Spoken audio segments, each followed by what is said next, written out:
Friends, I invite you to take a moment and silence your cell phones before we begin. And then if you would, please rise as you're able.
Good afternoon. I'm Greg Fenves, president of Emory University. We are here to celebrate the life of Amy St. Pierre. And as I look around this concert hall, full of loved ones, friends, colleagues, leaders, members of our community, it's clear that she has left behind a profound legacy of service, compassion, kindness. She in some way has touched all of our hearts. I never got a chance to meet Amy, but I've heard so much about her and the type of person she was. She used her knowledge and her expertise to help others, both through her pioneering work at the CDC and in her daily life. She in every way embodied the Emory mission to serve humanity. And that's no surprise because she was once an Emory student earning her undergraduate degree with honors right here. I must also mention while at Emory and throughout her life, Amy was an avid ballet dancer. In this venue, the Schwartz Center, where she performed as a student, was chosen by Amy's family to pay tribute to that important part of her creative life. I know she left her mark on this campus as a student, and then later on, while at the CDC, she worked closely with so many researchers and scientists at the Rollins School of Public Health and engaged directly with our Rollins students, giving guest lectures and helping them with projects focused on her areas of expertise, maternal mortality. She was always giving back, always looking out for others with true empathy and selflessness. For this and much more, she will always be part of Emory University. This campus was once Amy's home, and this afternoon, please consider it your home as well. Thank you for joining us. I'd now like to welcome Reverend Rebecca Lamont, Senior Pastor at Trinity Presbyterian Church of Atlanta. Reverend Lamont is also an Emory alumna, as is her husband, Joel Lamont, who is a professor in the Candler School of Theology. Reverend Lamont. Thank you, President Fenves. We gather this afternoon in this beautiful space in a theater that was meaningful for Amy at her own alma mater. It seems right that a space that helped to form her can now gather all the different communities that were hers. So we set this time aside as sacred. We're here to remember and to give thanks, to talk about Amy and the mark she leaves on us and on this world. We're here to celebrate the gift of a remarkable, beautiful person. But our hearts are heavy. We shouldn't be here. None of us ever imagined that we could be. We would much rather be laughing with Amy than remembering how funny she was, or planning an adventure rather than recounting one. We would prefer to be hugging her rather than holding each other up. Grief is a sneaky thing. It doesn't move in a straight line. It doesn't abide by our calendars or clocks or know what else we have on our minds. Sometimes it comes as the most joyful memory and fills us with delight. And sometimes grief feels like a punch to the gut. In this time and place, we may go through the full range of those experiences. May we let them come. May they honor the fullness of Amy's life and the boundless love collected in this room today. As we celebrate together, we will hear about how Amy built relationships and loved people and worked for change. May these reflections in word and in song and in dance bring comfort. May they root us in gratitude and shore us up in hope. I'd now like to invite Commissioner Greg Clay to bring a message from our mayor. Commissioner.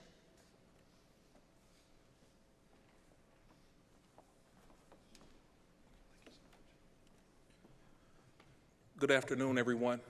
I have the honor and privilege of serving as the Commissioner of Constituent Services for our 61st Mayor, Mayor Andre Dickens. And while he couldn't be here today due to international travel, he's prepared a letter for the family, which I'll read in its entirety. To the St. Pierre family, on behalf of the City of Atlanta, I convey my deepest sympathies to you and your family for the senseless and tragic loss of Miss Amy Pierre, St. Pierre. Our hearts are with you, your children, and all of Amy's family, friends, and colleagues as you grieve your loss. Atlanta still reels from the horrific incident that took Amy from us. As a fellow Atlantan, please know that I'm praying for you. As mayor, I want you to know that the Atlanta Police Department and our partners in law enforcement will continue to work to pursue continued justice. As we grieve, we also join you in celebrating Amory's memory and monumental legacy. Amy was a public health leader who saved lives through her work in maternal mortality and helped these afflicted with HIV and AIDS. She was a change maker who remained committed to championing social justice causes and equal rights for everyone. From our conversations, I know she was also a devoted mother to Lydia and Louis and a supportive friend. She will be remembered for her energy, her keen intellect, and her sharp sense of humor. Amy greatly impacted the lives of not only those who knew her, but those who she aided in her pursuit of healthcare. Excuse me. This is a very emotional time. The city of Atlanta will continue to lift prayers for your family during this time. May God bless you and keep you. As a husband of a doctor who graduated from Emory, Dr. Shawnee Clay, my family grieves with you as well. And just know that the city of Atlanta, our mayor, Mayor Andre Dickens, will continue to be a part of this process, will continue to be a part of this fight, and the conversations beyond today in celebrating Amy and all of those that have lost their lives to senseless tragedies similar to these. We will not stand it in the city of Atlanta. Thank you so much for your time.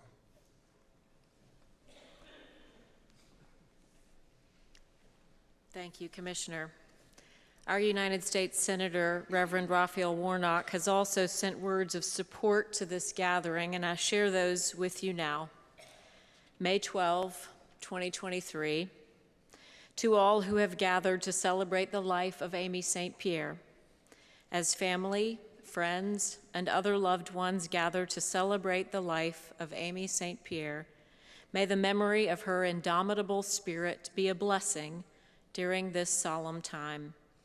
As a mother, daughter, sister, wife, and community advocate, Amy represented the best of Georgia, and she represented the best of us through her everyday actions, which were guided by her courage and moral conviction. She dedicated her life to social justice. During her 38 years on this earth, she showed us that the fight for justice is rooted in love, optimism, and the belief that we can build a better world, and especially for the most vulnerable among us. Amy lost her life to gun violence, and my heart aches for her husband, Julian, her beloved children, Lydia and Louis, and Amy's other loved ones who are now forced to make sense of this tragedy. As a pastor, I'm praying for all of you with my words and thoughts, but also by taking action, just as Amy took action in her professional and personal life for the many causes she championed. The battle may be difficult, the days may be long, the nights dark, but ultimately we triumph through our faith. And Amy believed, just as I do, that our responsibility is to continue bending the moral arc of the universe towards justice. Wishing you all comfort, and may we all carry Amy's memory forward as we keep working to build our beloved community. Sincerely, Reverend Raphael Warnock, United States Senator. We have heard words of support and pledges of action from those who represent us in our city and in our state. And now we will hear words of remembrance from some of the people who are closest to Amy. They represent each of the communities where she had deep roots, her neighborhood, her devoted friends, her colleagues and coworkers for good, and her beloved family. We will begin with Jamie Butler. I invite Jamie to come forward.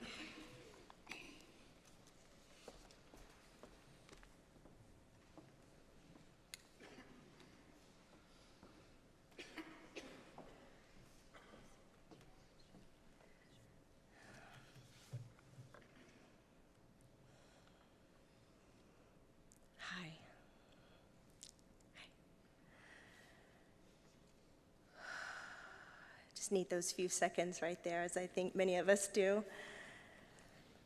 So at the beginning of 2020, the St. Pierre family moved to Orm Circle.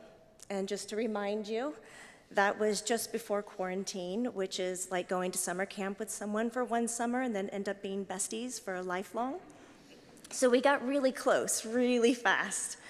And little did they know that when they bought their home, they also gained a completely new family. I would like to ask now for all the Orm Circle neighbors to stand up at this time to be recognized. Yes, Lydia.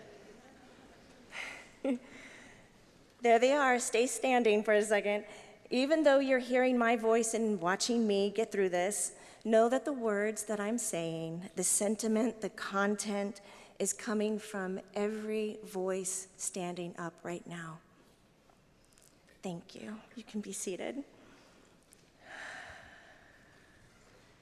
For us, Amy has this way of speaking openly about high emotional topics such as politics, racism, white privilege, mental health, women's health, gun control, and more intense topics like what snack you feed your kids. But she did all of this without dividing a room. She never stepped on anybody's toes. And it's easy to have surface conversations. But Amy, as you know, Amy was different. She would lean in, she would ask questions, and she would listen for the purpose to grow from it. Amy embodied the value of celebrating people's differences and allowing that to be the very thing that pulled them together.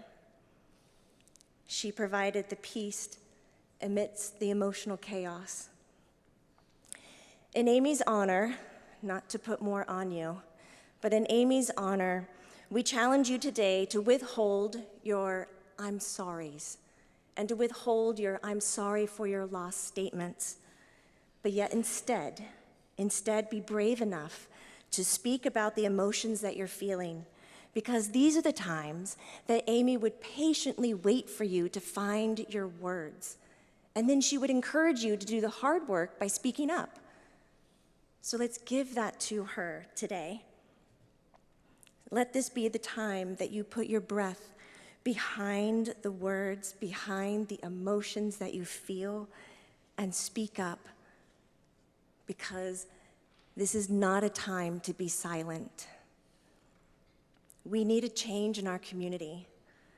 So let Amy's story, let her activist energy be the push to lead the change that you are seeking. So now I'm gonna step down from that tiny passion box and I'm gonna talk some street talk with you, because this is where we begin the celebration. Our street has a WhatsApp chat. Oh, it does. And this thread blows up on a daily basis about all things in life, and I mean all things. If you can imagine it, we have talked about it. But there is a secret chat thread. Sorry, husbands, you don't really know about this, but it's called The Real Queens of Orm. And it's where the mothers chat privately to each other, and it is way more active than our WhatsApp chat thread. So you can imagine all of this. I don't want to divulge in Amy's secrets or anything, but I do want to share some topics that have been covered thoroughly by Amy on our Queens of Orm chat thread. This would be flat iron hair emergencies. You knew Amy and her hair. Amy and all of her book recommendations, spices by the pound, how to create a transparent jelly cake from mushrooms. Look it up, it's interesting. New Kids on the Block jokes, and she knew her pop culture, even the Vanderpump Rules scandal. Announcing that her kids have snacks for sale out in the driveway, but you better get there early before they eat all of their inventory. How you could pay her by beer. She would post all of the voting condition reports and give main points to each person running in a nonpartisan way, though. She would give out awards for the best sidewalk decorations. She would list who was playing where in whose front yard and when, bike consulting, and how she lives with a male model with a neck injury. There's a story there somewhere. But our favorite one, and what I'm going to share next, is Amy's direct text, is this. Imagine her texting this. Okay. I'm just not laughing now. This is a full mount on wheels, His name is Gary. Height, 60 inches. Length, 60 inches. Width, 30 inches. I have your attention, don't I? All right, who's in? We need Gary on our street. This seems like a steal. We could position it outside the kids' bedrooms one morning. We could park him up in that muffly home as a housewarming gift. Facebook Market is great. I mean, it was just clothes and furniture years ago, but this is a great twist. And then silence for several hours. The excitement had paused, and then she comes back on. It's been 4 long hours with no updates of Gary. I let the seller know we want him, though, fingers crossed. Too soon to start petitioning the city to get a celebrity nickname for the street signs like Orm Circle, AKA Gary's Way. I just snorted. Oh, goodness. This text thread began a whole new tradition of, and just hang with me because this is a real story and it still happens, of sharing a taxidermy gazelle, horns and all, on wheels, named Gary, with all of our neighbors and dressing it up for every occasion, whether it's for a laugh, a spook, or to fill his Instagram page, which, by the way, is @GaryGazelle if you needed to look at this for proof. And these are just the tips of the iceberg of how Amy infused our street with her funny, bright, cheerful self. She was a part of our daily life, and she was all in every day. So before the love of Orm Circle closes up, we do want to acknowledge that there are no words to rationalize why we are here. But we can, for a moment, observe how we feel. So I'd like to invite all of you, if you'll feel comfortable, to go ahead and exhale your breath, and together we're going to inhale to hold that breath for a few seconds. So just exhale, inhale to hold that breath, and then when you feel ready to release that breath, you're going to release it out your mouth with pursed lips, nice and long and slow. Don't worry, we're going to do it one more time. So in this next breath that you grab, just breathe all the way in, the biggest breath you've ever taken in your whole life. Take it in, and when you're at the top of the breath, just sip in a little bit more. Hold it. Soften your body, drop your shoulders, relax your belly. And when you're ready, release it out, pursed lips, nice and slow and long. Take your time.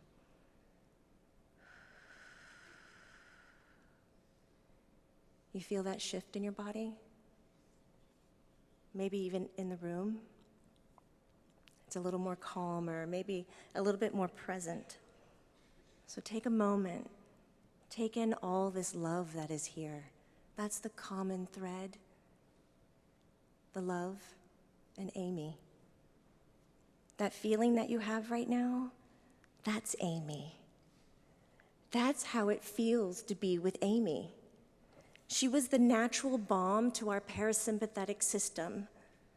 She provided the peace amid emotional chaos. I want to thank Susie and Danny on behalf of Orm Circle for choosing to bring in such a beautiful light to this world. We are better for it. And to Julian and Lydia and Louie, thank you so much for sharing Amy's time with all of us in this room. This last line is just for Amy, but since you're here, you can listen in if you want. If you don't, just cover your ears. All right, Orm Circle, this is our voice. Amy?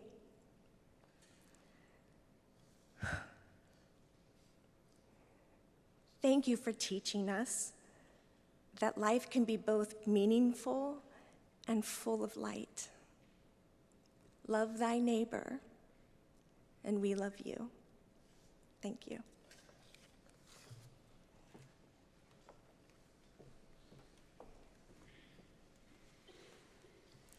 And next, we'll hear from Caroline Teagle Johnson.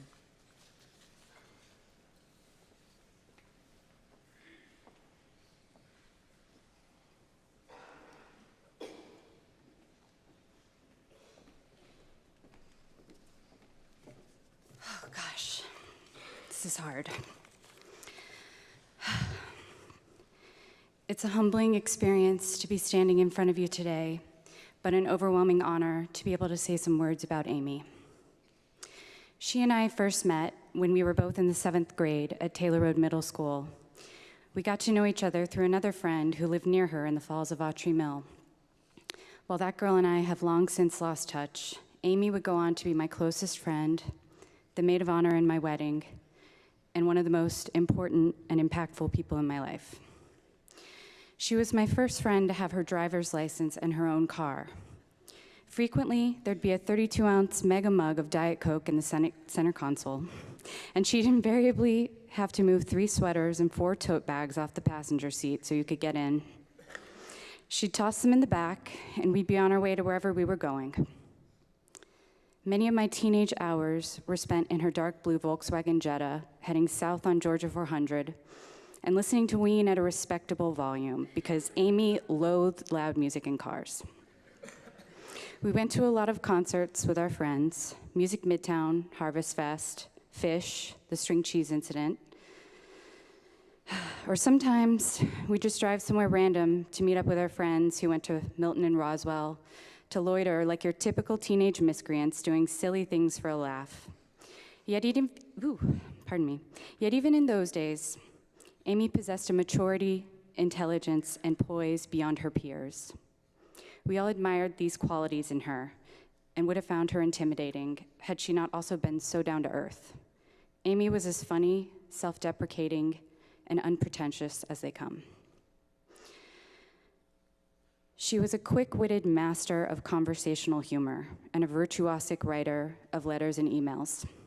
When she was living abroad in China and Taiwan, she would send mass updates to avail all her friends of her recent life happenings, which included endless awkward interactions with the locals and tales of gastrointestinal woe of which she spared no detail.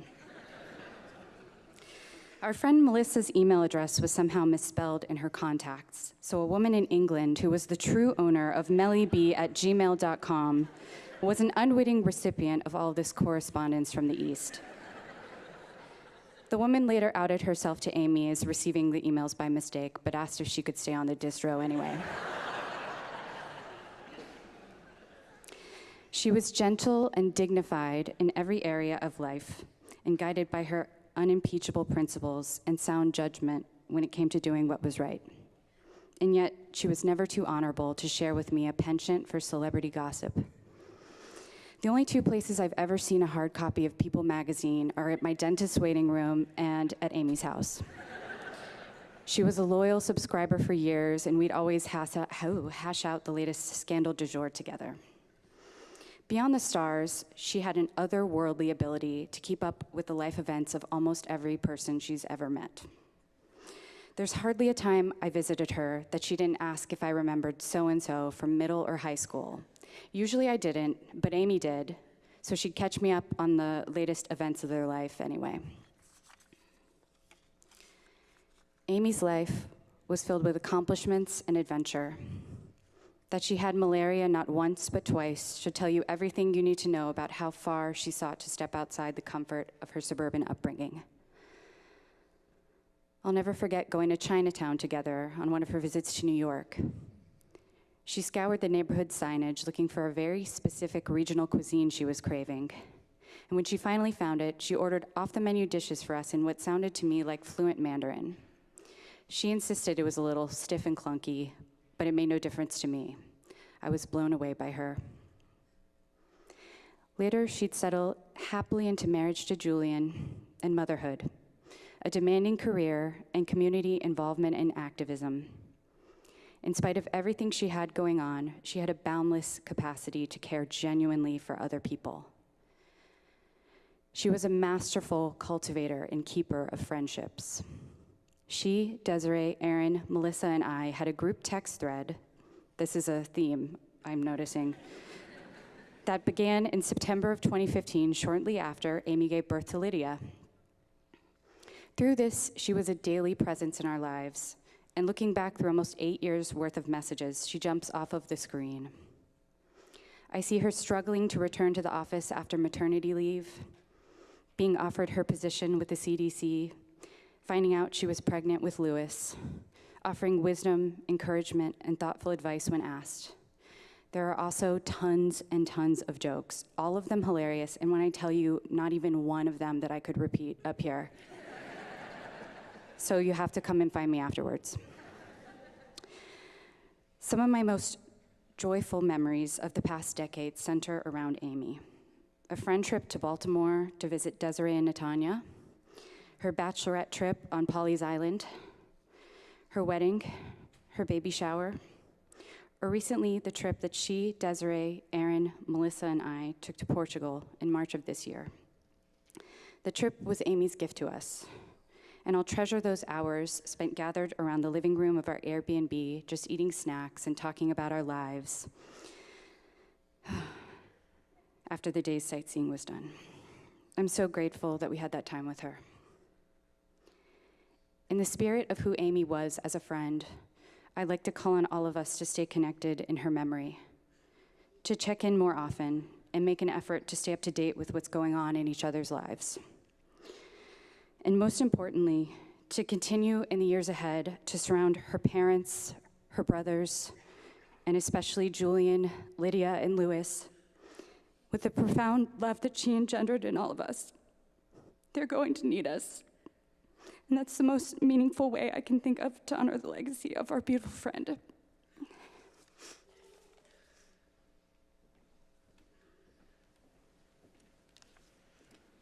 Thank you, Caroline. And Julie is our next speaker.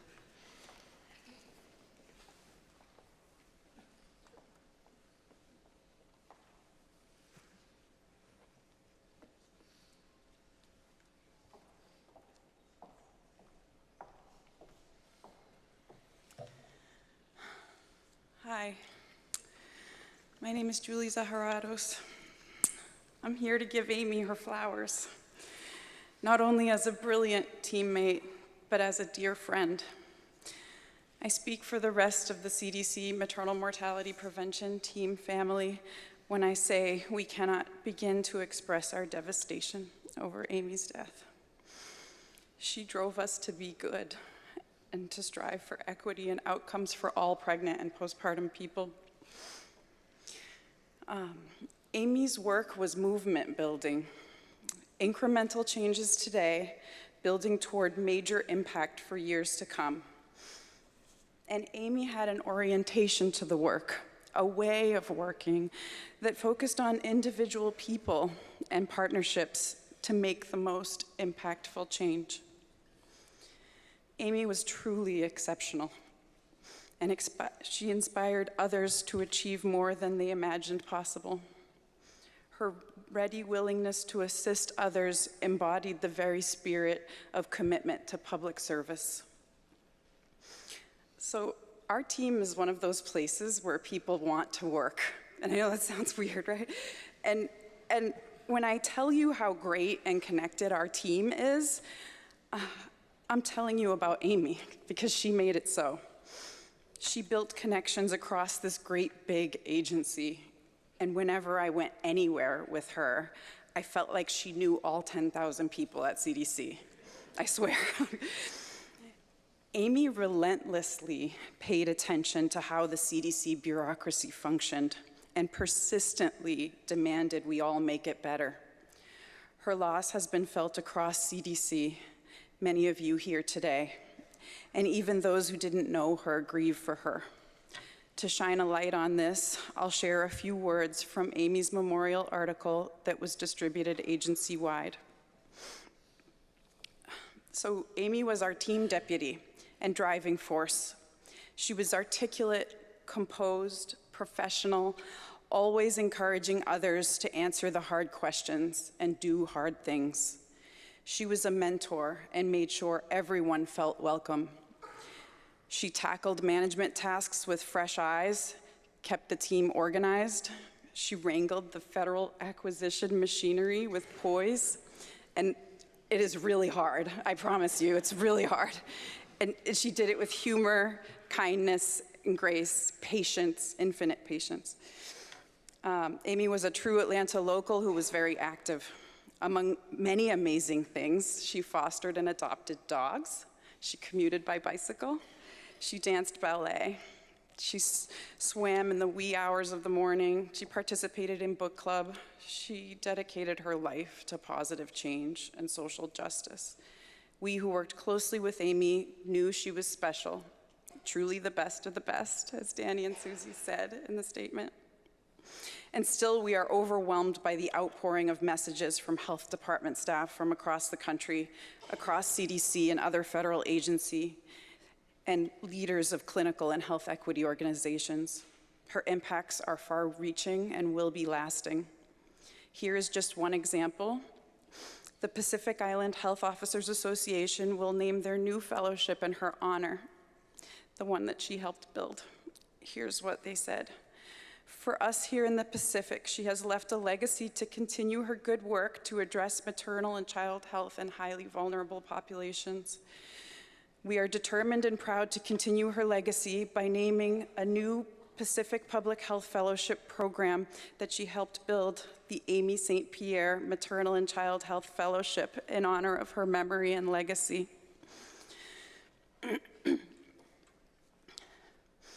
So it goes without saying that it didn't take long for Amy to morph from colleague and teammate to feeling like a much bigger and meaningful part of your life, and for me, like family. Amy was thoughtful. She paid attention. She was the person who knew what we needed before we knew we needed it. Whether it was dropping off a bag of puzzles and toys when a friend's kid was quarantined from pre-K during COVID, or a camp stove when it was 10 degrees at Christmas and I had invited over 100 people to my house, or dropping off my kid when she hadn't been picked up from the dance studio last week. Thank you, Amy. She did it and didn't make a big deal out of it. She was generous with her time and she cared deeply. She fought for causes like energy equity, and she herself was a powerhouse. She was a megawatt bulb that shone brightly in everything that she did. Many people have talked about Amy and her light. Many of us appreciated her ability to bring levity to the most bureaucratic of spaces. In the formative years of our work together, there were only a few of us, and we spent countless hours on a multitude of issues. To Amy, no was never the right answer. Challenges energized her. She took learnings from every barrier we encountered.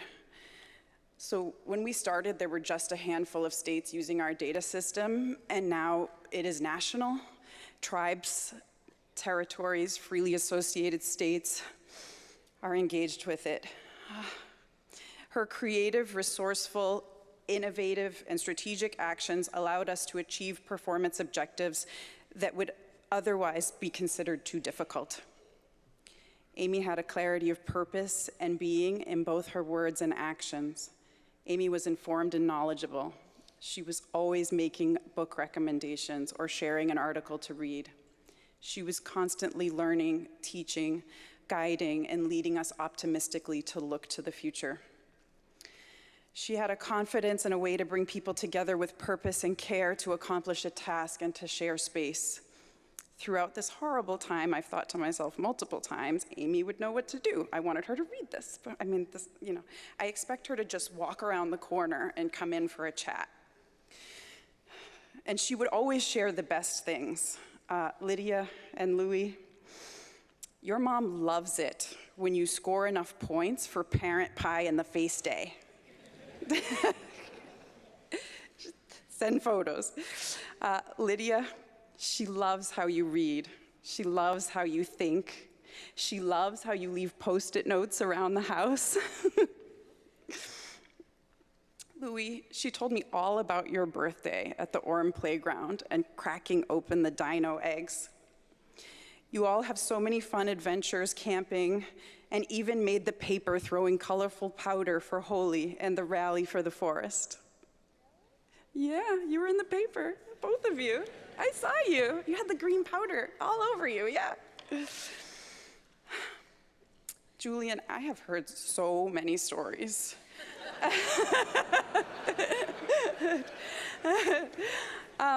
But you know what? What I remember most vividly was when Amy said, I didn't know about marriage until I met Julian. She said, I am happy to be married to him. She did. So much of the hard work that Amy put in to make the world kinder and more love-filled was to make the world better for the people she loved. Why the most clear-headed, kind-hearted person who always was thinking about others? We may never comprehend why someone who constantly worked to make others' lives better had her own life taken so soon. If she were here, she would know what to do, what to say, how to focus, how to keep going. She was my person. She may well be your person, too. In that case, she'll always be the voice in the back of our minds or in the parts of our souls letting us know what to do and how to do it. Amy, thank you for being so much to so many of us. You gave more in your 38 years than most of us can hope to give in 2 to 3 lifetimes. May Amy's drive and compassion continue through us. What you see here in this room today is the true essence of Amy. Everyone here is Amy. This collection of people is the true measure of just how many people Amy loved and touched. When someone influential passes, we look to the people who knew them well to carry on their legacy. We are those people for Amy. Amy was not with us long, but she left an indelible mark on our world. We will miss our generous, witty, creative, and selfless friend and colleague. I just want to say one more thing to Amy. In the immortal words of Lou Reed, oh, it was such a perfect day. I'm glad I spent it with you. May her memory be eternal.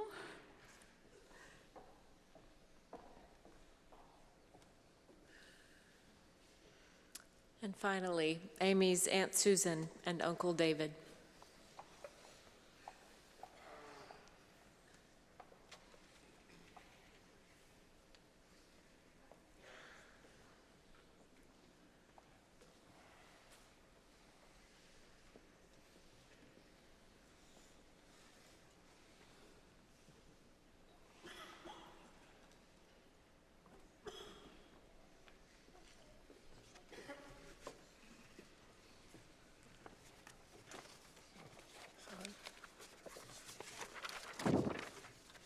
Amy was our beloved niece.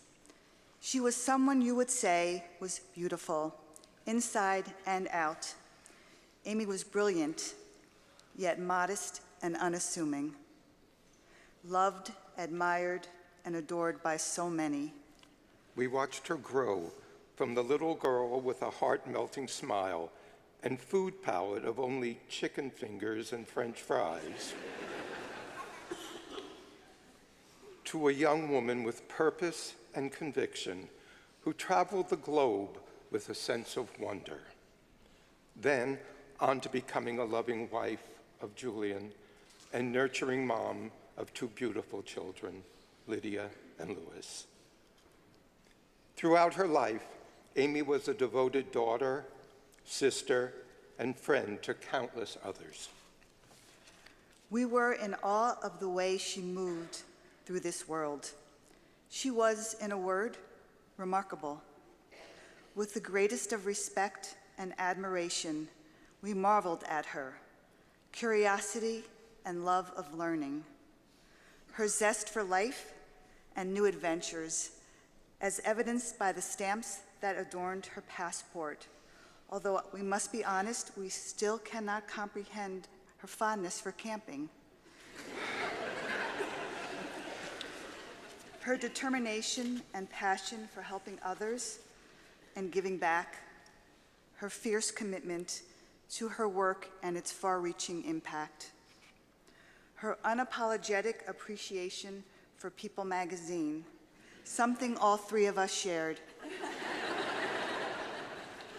And most importantly, an infinite love for her family and friends. There's a Jewish text that is dedicated to honoring a woman of valor and comes from the book of Proverbs.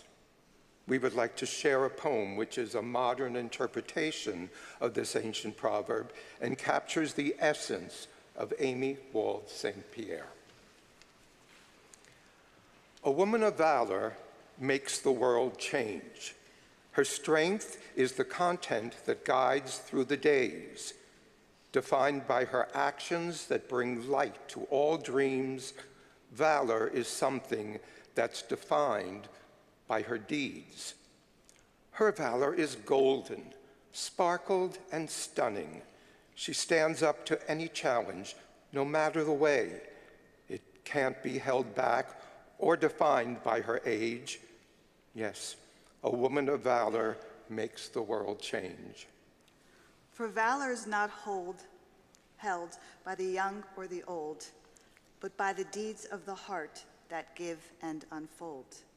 It's merit and honor that hold no disguise, like the creation of being in the Maker's eyes.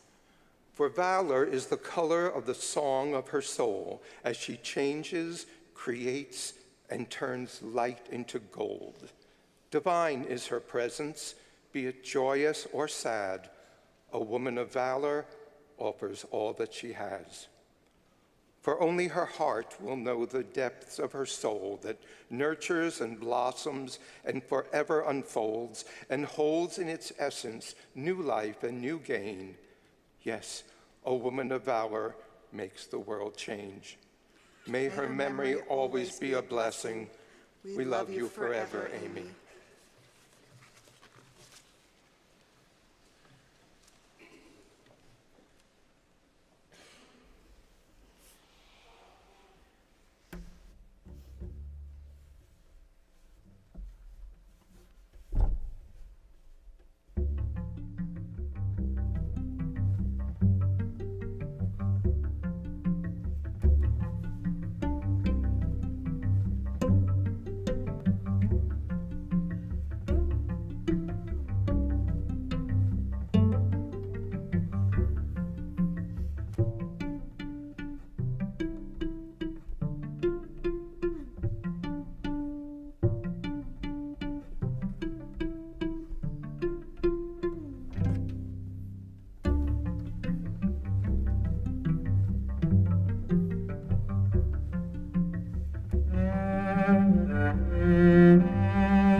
There are red threads that run through each of our lives, things that are consistent about us, what we like how we treat people, what we do with our time, how we navigate the world around us.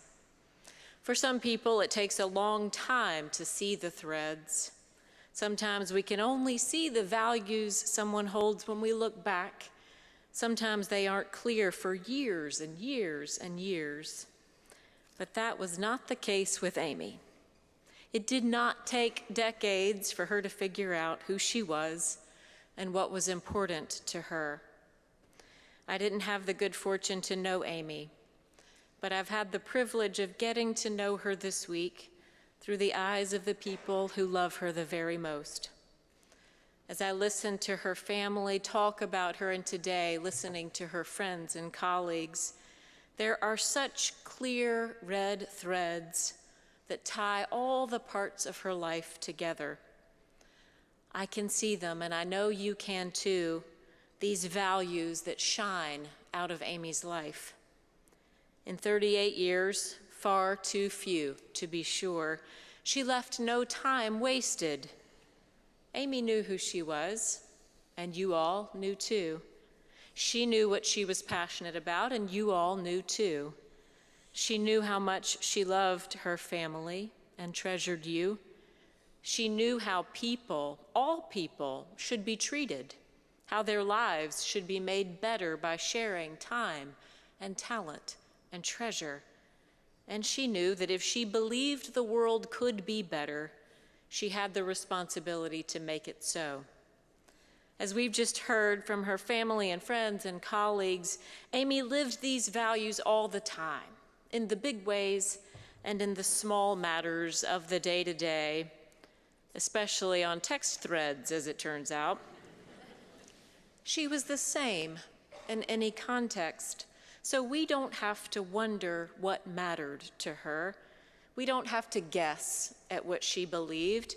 We can see the threads in Amy's life, in the way that she and Julian have made their marriage and home and put down deep roots in their community, in the way they're raising their precious children to love learning and to really see others. From riding a bike to marching for justice, Amy took responsibility for making the environment cleaner, for making our systems more equitable. Her devotion to others is a theme we keep hearing because she was actually devoted to the well-being of others. She listened when people talked, not thinking ahead to what she would say next, but showing the person in front of her that she cared what they had to say. Julian told me this week that she only wanted deep connections, not superficial chats.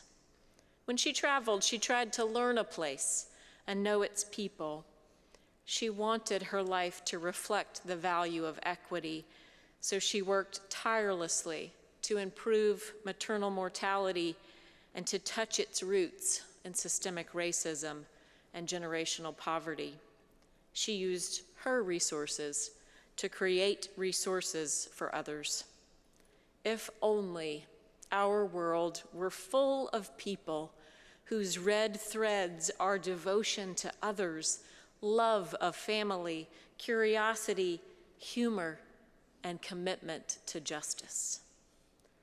The violence that took Amy's life will never make sense.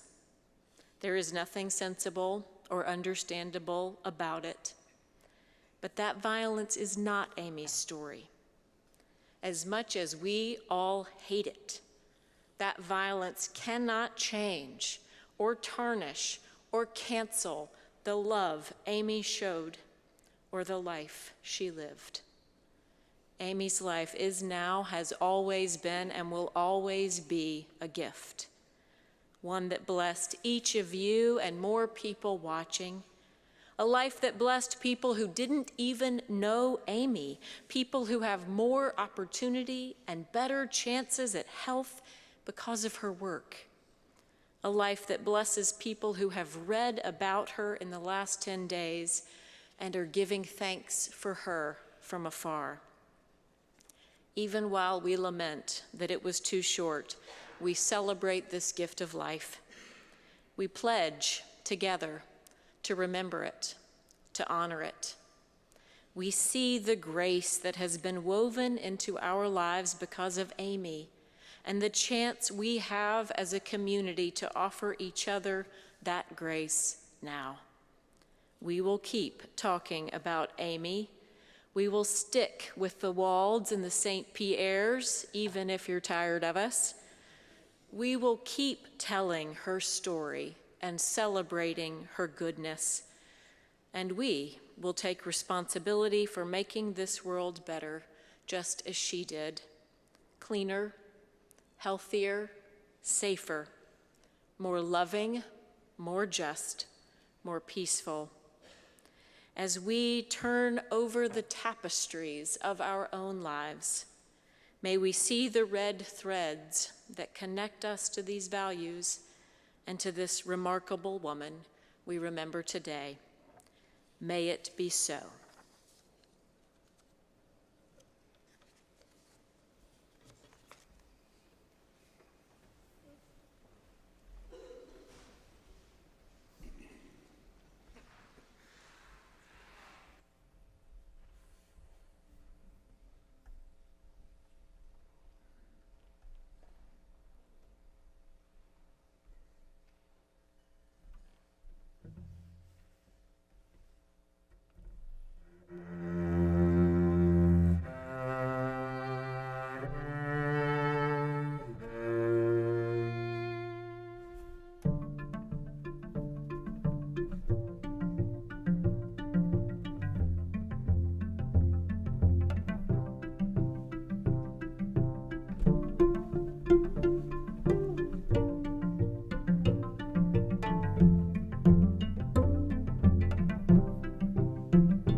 Friends, we go from this place with hearts full of grief and gratitude all at once, longing for more time, but celebrating the blessing of the memory of Amy's good life. May we reach out in love to one another, sustaining each other and offering grace. And may we all go in hope today and in the days to come. Hope that we can model love, care for others, build community, and work for the kind of world Amy believed is possible. We give thanks for Amy Wald St. Pierre. I invite you to stand now as you're able.